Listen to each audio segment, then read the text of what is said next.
नमस्कार, हरियाणा न्यूज देख रहे हैं आप और मैं हूं आपके साथ विनय चौधरी। हमारे खास कार्यक्रम हरियाणा डायरी में आपका स्वागत है। इस कार्यक्रम का एक ही मकसद है कि आप तक हरियाणा के हर उस विकास की जानकारी पहुंचाई जाए जो मुख्यमंत्री मनोहर लाल के नेतृत्व में लगातार किया जा रहा है। तो बने रहिए हमारे साथ और देखते रहिए हमारा खास कार्यक्रम हरियाणा डायरी।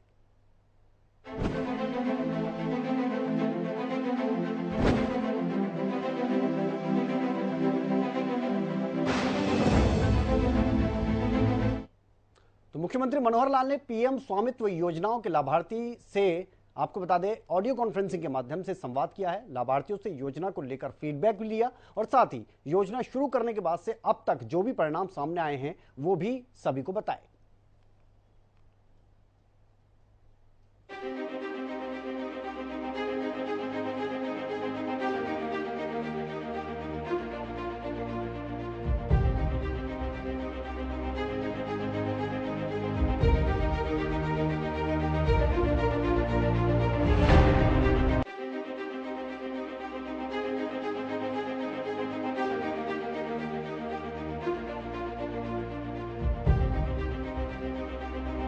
हरियाणा की मनोहर सरकार हर वर्ग को ध्यान में रखकर योजनाएं बना रही है। इन योजनाओं का ठीक से क्रियान्वयन हो रहा है या नहीं, इसे लेकर जमीनी स्तर से लेकर हाईकमान तक समीक्षा बैठकें होती रहती हैं। खुद हरियाणा के मुख्यमंत्री मनोहर लाल जनसंवाद कार्यक्रम के साथ साथ लोगों से भी मुलाकात करते रहते हैं और उनसे बातचीत करते रहते हैं। इसके अलावा मुख्यमंत्री मनोहर लाल ने अपना विशेष चर्चा कार्यक्रम भी शुरू किया। इसके तहत मुख्यमंत्री हर शनिवार अलग अलग योजनाओं के लाभार्थियों से संवाद करते रहते हैं और उनसे योजनाओं का फीडबैक लेते रहते हैं। इसी कड़ी में मुख्यमंत्री मनोहर लाल ने पीएम स्वामित्व योजना के लाभार्थियों से ऑडियो कॉन्फ्रेंसिंग के माध्यम से संवाद किया। हरियाणा के हमारे ग्रामवासियों, आज का दिन बहुत विशेष है। विशेष इस नाते से है कि जिसकी चर्चा आज हम कर रहे हैं ये काम भी बहुत विशेष हुआ है, क्योंकि एक समय ऐसा था कि घर हमारा लेकिन हम मालिक नहीं, ऐसी प्रथा में से हम सदियों से निकल रहे हैं। लेकिन हम लोगों ने सत्ता संभालते ही जब इस विषय का ध्यान किया तो ध्यान में आया एक गांव के अंदर जहां हम रहते हैं उसमें एक लाल डोरा नाम का एक प्रावधान था। लाल डोरा के अंदर गांव के अंदर जिस भी का मकान होता था उसके हाथ में उसका कोई कागज नहीं होता था, कोई इसकी रजिस्ट्री नहीं होती थी और हम अपना मालिकाना हक भी जता नहीं सकते थे। अब इस विषय को ठीक करने के लिए हमने एक प्रयत्न किया और लाल डोरा मुक्त करने का यह अभियान लिया, जिसके कारण से आपको अपने घर का मालिकाना हक मिला, आपके हाथ में कागज आ गए, आपके हाथ में रजिस्ट्री आ गई। ये अपने आप में था ना एक विशेष काम। तो इसीलिए इस विशेष काम में आज आप विशेष लाभार्थी जिनसे हो रही है ये विशेष चर्चा, तो इस विशेष चर्चा का मैं इस प्रकार से कहूंगा कि भले देश हमारा 1947 15 अगस्त को आजाद हो गया था, लेकिन बहुत से ऐसे कानून जो अंग्रेजी शासन के कानून लगातार चले आ रहे थे उनसे हमको बहुत कानूनों की आजादी अब धीरे धीरे मिल रही है। कई कानून तो आज भी ऐसे हैं जिनसे आजादी लेना भी बाकी है, लेकिन ये जो लाल डोरा का कानून जो था, इस कानून से हमने आजादी पाई। तो एक प्रकार का ये आजादी पाने का ही एक अगला प्रसंग ऐसा मैं ध्यान करता हूं।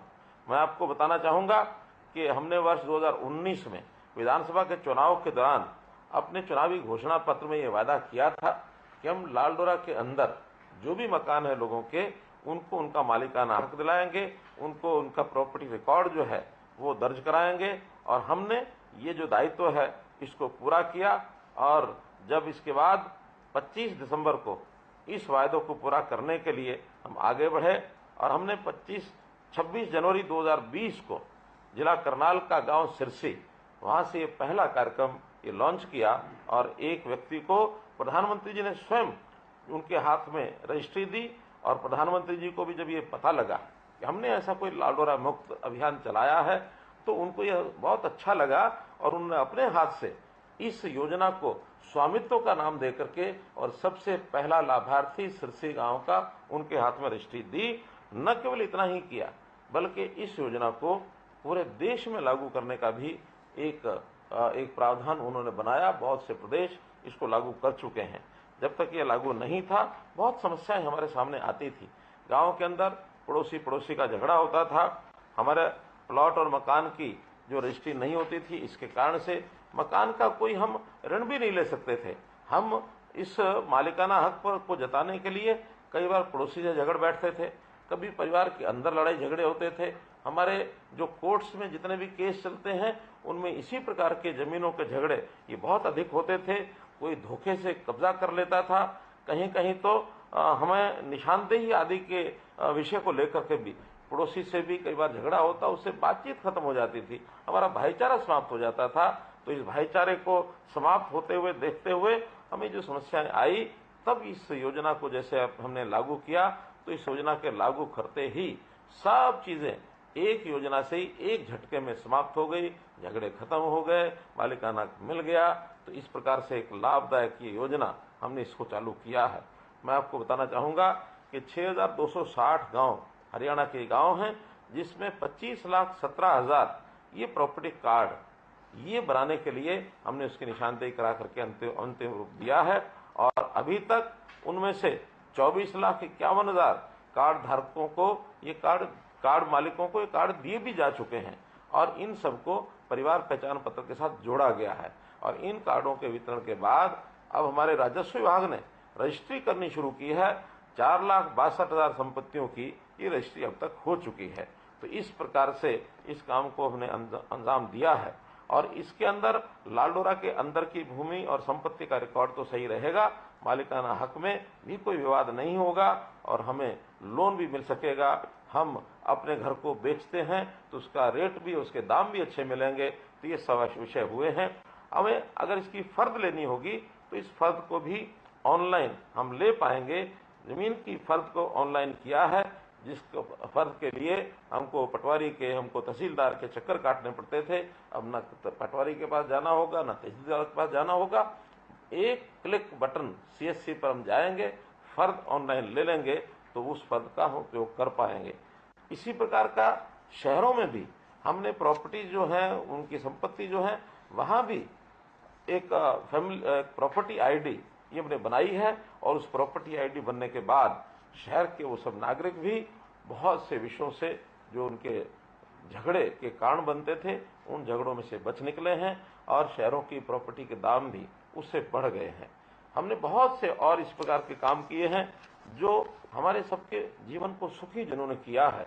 और खास करके अगर मैं कहूँ कि हमारे जो लड़ाई झगड़े, हमारे जो कोर्ट के अंदर चल रहे जो ऐसे विवाद होते थे, कभी कभी तो हमें ध्यान में है कि कोई एक झगड़ा सब तहसीलदार से शुरू हुआ, नायब तहसीलदार, उसके बाद वो तहसीलदार को भेजता है, तहसीलदार आगे DRO डिप्टी कमिश्नर उसको भेजता है, फिर वो कमिश्नर को भेजता है, कभी कभी FCR तक पहुंच जाता है। न जाने इस यात्रा में कब कौन अधिकारी उसको रिमांड पर भेज करके नीचे वो भेज देता था। तो ये जो केस वर्षों वर्ष तक पीढ़ी दर पीढ़ी भी कई बार चलते थे। ये सांप सीढ़ी का खेल जब चलता था तो हमने उसमें एक रिमांड की जो प्रथा होती है, उस रिमांड की प्रथा को समाप्त किया। और रिमांड की प्रथा को समाप्त करने से ये सांप सीढ़ी का खेल बंद हुआ, और एक निश्चित समय में किसी भी झगड़े का या किसी भी विवाद का निपटारा ये करना सुनिश्चित हो गया है। एक बहुत बड़ा लाभ ये हमको हुआ है। इसी प्रकार से हमने हमारी जो रजिस्ट्रेशन है जमीनों की, ई-रजिस्ट्रेशन, ई-पंजीकरण, ये हमने शुरू किया है। कभी कभी तहसीलों में जाने के बाद भी हमको घंटों घंटे बैठना पड़ता है, दिनों दिन इंतजार में कई बार निकल जाते हैं कि आज रजिस्ट्री होगी, कल रजिस्ट्री होगी। तो हमने इसके लिए पूर्व में अपना समय निश्चित करने के लिए ई-रजिस्ट्रेशन प्रथा ये लागू की है, ताकि जो भी दिन हमारा रजिस्ट्रेशन का होगा, अपॉइंटमेंट पहले लेते ही इस काम में हमारा जो समय बचेगा, हमारी जो ऊहापोह है वो बचेगी। इस काम को हमने शुरू किया है। इसी प्रकार से स्टाम्प पेपर ये खरीदने पड़ते थे, इस खरीद के बाद भी पैसा भी खर्च ज्यादा होता था, अलग अलग व्यक्तियों के पास जाना पड़ता था। इसके लिए हमने ई-स्टाम्पिंग ये कार्यक्रम शुरू किया। तो ई-स्टाम्पिंग से ऐसे बहुत से विषयों का ये हमको लाभ हुआ। कभी कभी जो सरकारी दफ्तरों में रिकॉर्ड होते थे, वो रिकॉर्ड की अलमारियां भरी रहती थी, और पुराने रिकॉर्ड को ढूंढने के लिए कई दिन कई महीने लग जाते थे। इसको भी ठीक करने के लिए हमने आधुनिक रिकॉर्ड रूम ये बनाए। आधुनिक रिकॉर्ड रूम बनने के बाद आपको किसी प्रकार का कोई रिकॉर्ड की जरूरत होती है, केवल एक बटन से जानकारी मिल जाती है कि कौन सा रिकॉर्ड कहाँ रखा है, और तुरंत रिकॉर्ड को निकाल करके लाया जा सकता है, ये काम भी हमने किया है। ऐसे ही हम जानते हैं कि बहुत से विकास कार्यों के लिए जमीन की जरूरत सरकार को होती है और उस विकास कार्यों में जमीन का लेना अपने आप में, जिसको हम जमीन की जो प्रोक्योरमेंट है उस जो हम करते थे, एक्विजिशन करते थे, तो उस जमीन की एक्विजिशन में सरकार के अधिकारी अपने मनमर्जी से बहुत प्रकार से रेट कम कभी ज्यादा ये सब लगते रहते थे।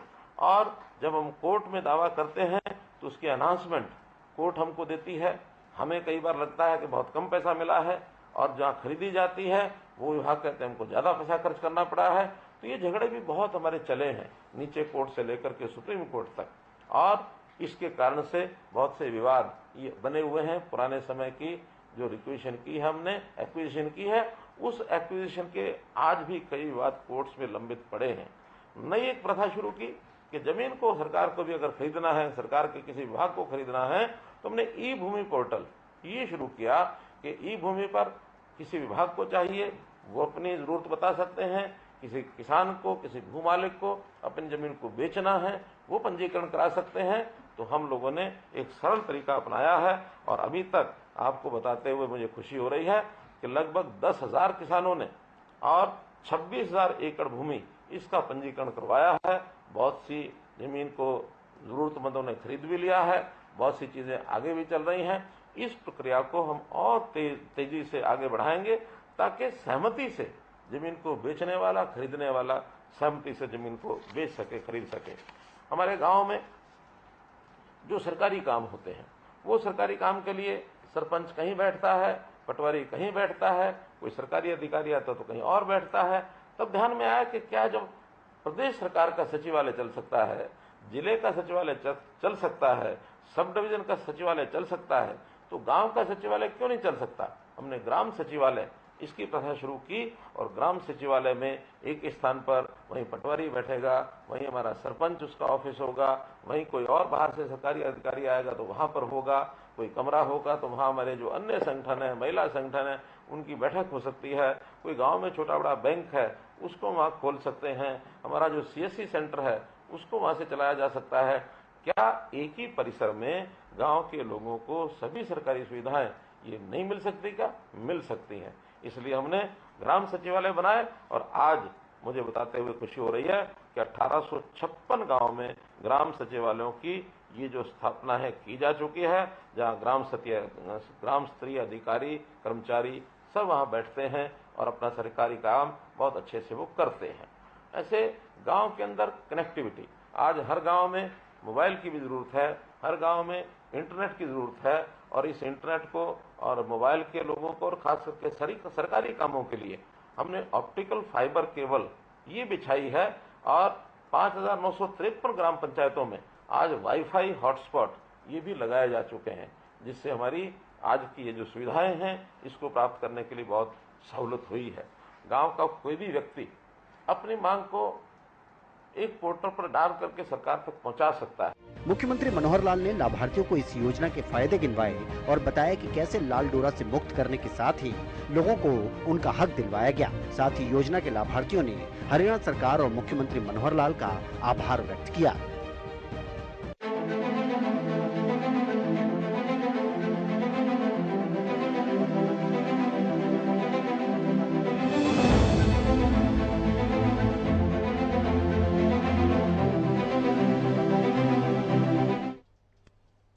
और हरियाणा के मुख्यमंत्री मनोहर लाल ने 2011 में पिछली सरकार के दौरान गरीबी रेखा से नीचे कार्ड जारी करने में अनियमितताओं को उजागर करते हुए खुलासा किया कि कांग्रेस शासन के दौरान महंगे आवासों में रहने वाले व्यक्तियों को गलत तरीके से BPL कार्ड आवंटित किए गए थे। ऐसे लगभग 50 लोगों के नाम उस समय अखबारों में भी छपे थे। मानसून सत्र के दौरान मुख्यमंत्री मनोहर लाल ने परिवार पहचान पत्र को लेकर जवाब दिया है।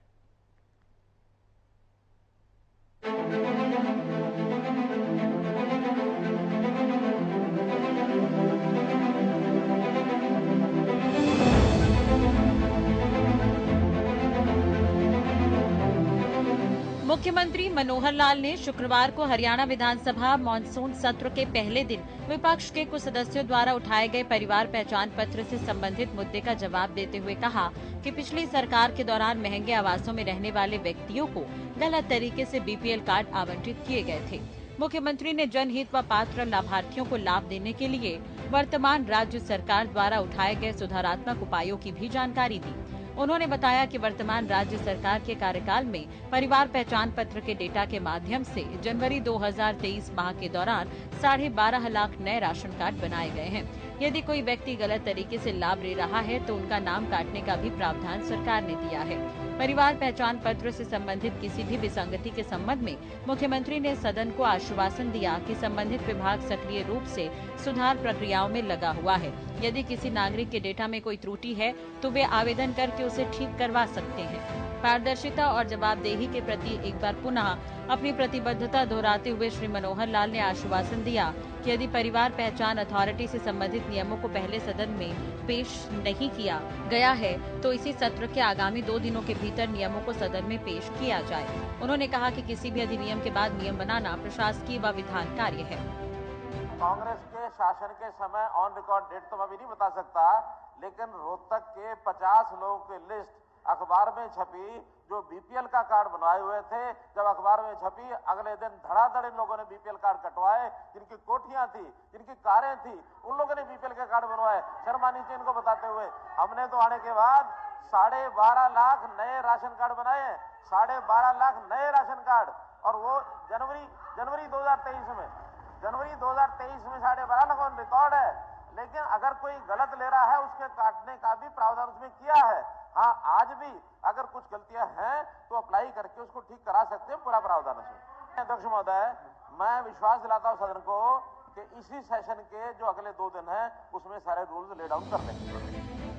आपको बता दें कि समय समय पर सीएम मनोहर लाल परिवार पहचान पत्र को लेकर अधिकारियों को निर्देशित करते रहते हैं। हरियाणा में परिवार पहचान पत्र के डाटा वेरिफिकेशन को लेकर मुख्यमंत्री मनोहर लाल गंभीर हैं। इस काम में तेजी लाने के लिए सीएम मनोहर लाल ने पिछले दिनों कर्मचारियों की छुट्टी भी कैंसिल कर दी थी और इसे लेकर कहा था कि जल्द इस काम को पूरा किया जाए। 8 व 9 जुलाई को वर्किंग डे घोषित किया गया था। अभी हाल ही में सरकार की ओर से परिवार पहचान पत्र प्राधिकरण में कोऑर्डिनेटर की नियुक्ति की गई है। हरियाणा सेकेंडरी एजुकेशन के डिप्टी डायरेक्टर की ओर से जारी ऑर्डर की कॉपी में सभी जिला शिक्षा अधिकारियों को इस आशय के निर्देश दिए गए हैं। ऑर्डर में कहा गया है कि वेरिफिकेशन टैगिंग के साथ इस कार्य की डेली रिपोर्ट मुख्यालय में भेजी जाए। सीएम मनोहर लाल समय समय पर जनसंवाद भी करते हैं और योजना संबंधी जानकारी देते नजर आते हैं। फैमिली आईडी में आ रही दिक्कतों को देखते हुए हरियाणा सरकार ने ये फैसला किया है। परिवार पहचान पत्र के डाटा वेरिफिकेशन नहीं हो पाने के कारण लोगों को कई दिक्कतों का सामना करना पड़ रहा है। कई लाभार्थियों के पेंशन और राशन कार्ड में नाम कट गए हैं, जिसे लेकर लगातार विपक्षी नेता हमला कर रहे हैं। हरियाणा सरकार परिवार पहचान पत्र प्राधिकरण को भी एक्टिव कर चुकी है। इसके लिए एक कोऑर्डिनेटर भी सरकार की ओर से नियुक्त किया गया है, जिसके जरिए सरकार फैमिली आईडी की कम्युनिटी आउटरीच जानने के साथ ही इसकी मॉनिटरिंग भी करेगी। सरकार ने रेवाड़ी के रहने वाले सतीश खोला को कोऑर्डिनेटर नियुक्त करने के ऑर्डर जारी किए हैं। इनकी नियुक्ति सरकार की ओर से 1 साल के लिए की गई है। इस कार्य के लिए उन्हें सरकार की ओर से 1 लाख रुपए सैलरी भी दी जा रही है। परिवार पहचान पत्र कि पूरे हरियाणा की आबादी का परिवार के हिसाब से उनके हर सदस्य का एक डाटा कैसे हम रख सके ताकि हर किसी का कल्याण करने के लिए सरकारी योजनाएं बनाई जा सके।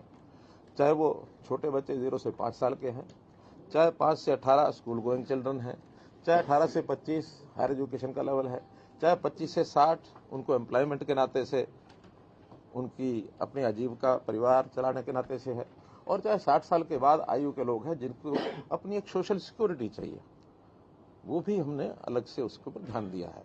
और ये 5 वर्ग जैसे मैंने बताया आयु के हिसाब से बांट करके हमने अलग अलग विभागों के जिम्मे काम लगा रखे हैं कि भाई आप इस एक आयु वर्ग की पूरी देखरेख करेंगे।